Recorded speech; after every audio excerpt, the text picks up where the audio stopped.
Então, meus irmãos, nós vemos que em Isaías 61, Jesus veio libertar os cativos e algemados, conforme 2 Timóteo 2,26. Em Salmo 68,18, diz o seguinte: tu, Deus, subiste ao alto, simbolizando a cruz, e levaste cativo o cativeiro, ou seja, aquelas almas do seio de Abraão, conforme explicado em Efésios 4,8.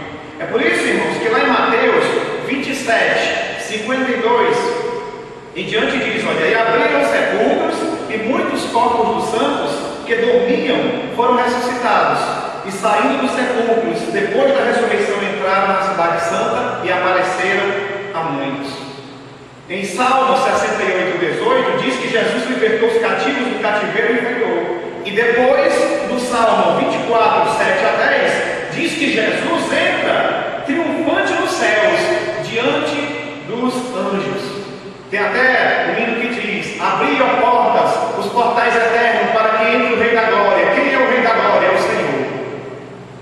E o que Jesus fez agora, depois de ter subido aos céus, depois de ter ido ao céu de Abraão e resgatar aquelas almas e de ressuscitar?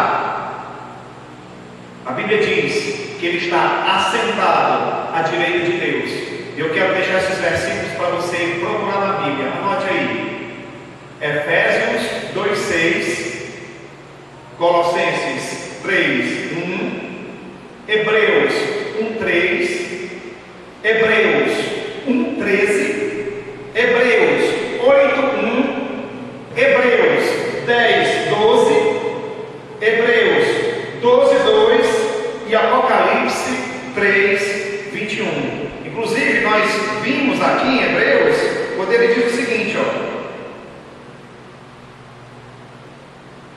deixe-me procurar aqui, quando ele fala: e assim também Cristo, tendo se oferecido uma vez para sempre para tirar os pecados de muitos, aparece entrar segunda vez sem pecado.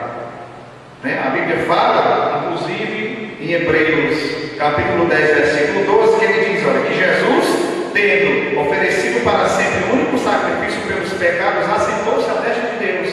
Então, segundo a Bíblia, não tem nenhum santo ou santa para chegar a Deus e interceder por mim e por você, não. Quem intercede por nós a Deus aqui é o Espírito Santo, que intercede por gemidos inexprimíveis. E Jesus, que está sentado à direita de Deus, ele há de interceder por nós agora, diante do Senhor. Então nós temos que entender esta verdade. Além do mais, irmãos, o sacrifício, ele nos dá duas ideias. Primeiro, o homem deve reconhecer que há um Deus e que este Deus tem poder para destruí-lo. Mas o derramamento de sangue aplacaria a ira divina, assim como foi nos dias de Noé, que se davam em casamento e se casavam. Assim também deve ser a vinda do Filho do Homem. E Deus, irmãos, quando ele escolheu Abraão, lá no Monte Moriá, ia sacrificar Isaac, e Deus proveu um cordeiro, um carneiro amarrado com chifres, para que Isaac fosse poupado. Jacó, quando estava indo para a casa do seu tio, ele viu um lugar onde os anjos de Deus subiam e desciam, e ele colocou o nome da casa de Deus. E é interessante que quando Deus levantou a Moisés para tirar o povo do Egito, lá no monte Sinai, ele instituiu as tábuas da lei com os 10 mandamentos, e depois instituiu o culto levítico. E ele instituiu um lugar chamado tabernáculo, que nós vamos estudar também agora há pouco. Este tabernáculo, que era uma tenda desmontada, dividida em 3 partes: o santo, o átrio, o santo lugar e o santíssimo. Depois, quando as tribos foram assentadas na região de Canaã, Deus levantou Salomão para construir um templo. O primeiro templo de Israel, construído pelo rei Salomão, justamente no cume do Monte Moriá, segundo 2 Crônicas 3:1, onde Abraão havia oferecido e quase sacrificado seu filho Isaac como oferta ao Senhor. Gênesis 22:2. Esse primeiro templo, meus irmãos, ele foi inaugurado no ano de 950 a.C., conforme 1 Reis 7:8, e ele foi destruído completamente até os alicerces em 586 por Nebuzaradã, chefe da guarda de Nabucodonosor, da Babilônia. E nós vamos entender por que Deus permitiu que aquele templo fosse destruído.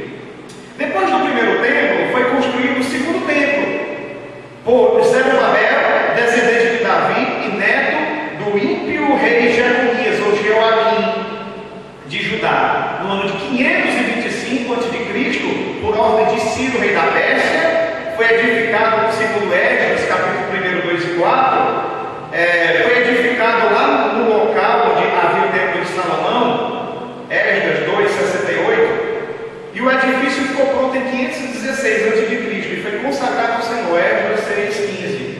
Mas depois ele foi destruído pelos inimigos e arruinado pela falta de manutenção.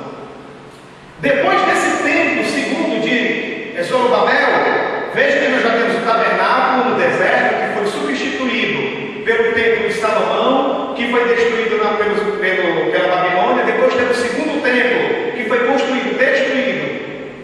5 séculos depois, Herodes restaurou o templo no ano de 18 a.C. E a construção durou 10 anos, meu irmão. Foi uma restauração que passou por um processo de 83 anos.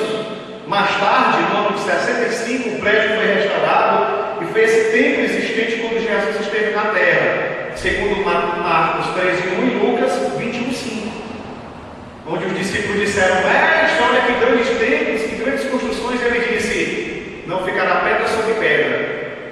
Quando os romanos invadiram Jerusalém, foi tocado fogo naquele edifício que era feito de madeira, e como havia ouro na parte interna, o ouro escorreu e ficou na parte do alicerce, e os romanos tiraram pedras para tirar o ouro. Ficou totalmente destruído o templo.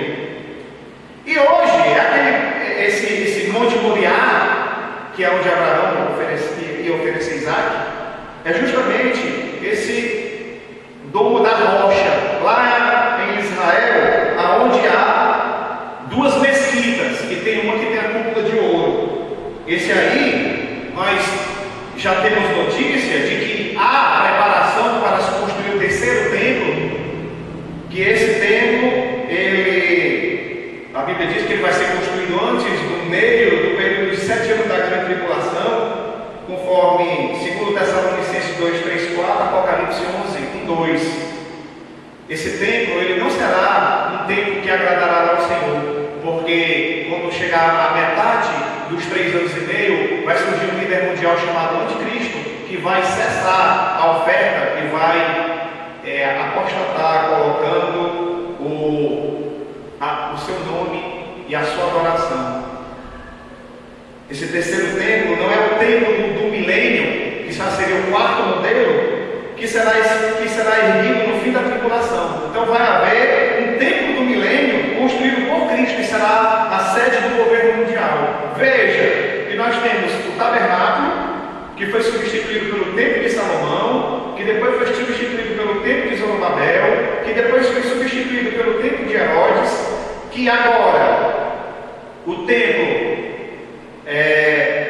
lá no Monte Moriá está destruído, mas vai haver um novo templo no período da grande tribulação, depois do arrebatamento, e depois vai haver o templo do milênio. Olha aí as referências desse templo do milênio: Isaías 2:2-4, Ezequiel 43:7, 48:35, Daniel 2:44-45, Daniel 7:13-27, Zacarias 6:12-13, e Zacarias 14:8-9. O Senhor não se agradará desse templo que vai ser construído. É como ele diz: olha, o céu é o trono e a terra o escabelo dos meus pés. Que casa vocês me edificarão, e qual seria o lugar do meu descanso? Porque a minha mão fez todas as coisas, e tudo foi feito por mim, mas eles para quem olharei, para o pobre e abatido de espírito que teme da minha palavra. Isaías 66:1-2. Nós somos o templo vivo